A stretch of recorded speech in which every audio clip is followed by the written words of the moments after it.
विधान परिषदेच्या निवडणुकीमध्ये काँग्रेसच्या 7 आमदारांनी क्रॉस वोटिंग केल्याची चर्चा आहे। त्यामध्ये काँग्रेसचे आमदार हिरामण खोसकर यांचं नावही चर्चेत आहे। मात्र मी कुठलीही गद्दारी केली नाही, माझी बदनामी थांबवा अशी प्रतिक्रिया हिरामण खोसकर यांनी दिली आहे। हिरामण खोसकर हे नाशिक जिल्ह्यातील इगतपूरचे आमदार आहेत।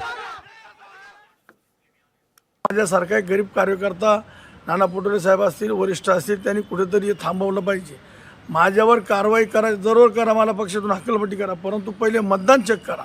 माझी हात जोडून विनंती आहे मीडियाला सुद्धा आणि आमच्या पक्षाच्या वरिष्ठाला सुद्धा, कुठेतरी बदनामी करून बदनामी थांबवली पाहिजे। याला फोन कर, त्याला फोन कर आणि खोसकर फुटला। तुम्हाला जर फुटला असलं तर तुम्ही चेक करा, मग माझ्यावर कारवाई करा। कारण नसताना माझी बदनामी थांबवा, हीच माझी कळकळीची विनंती आहे आणि पक्षाला सुद्धा विनंती आहे आणि मीडियाला पण विनंती आहे। तो काँग्रेस पक्षाचा अंतर्गत मामला आहे, पण काँग्रेस पक्ष हा शिस्तबद्ध पक्ष आहे, डिसिप्लिन पाळणारा पक्ष आहे। त्यांच्या पक्षाची एक रचना असते, त्या रचनेनुसार कारवाई होत असते। काँग्रेसची काही मतं फुटली आणि त्याचं आता काँग्रेसची जी मतं फुटली त्याचं विश्लेषण ते करतायत।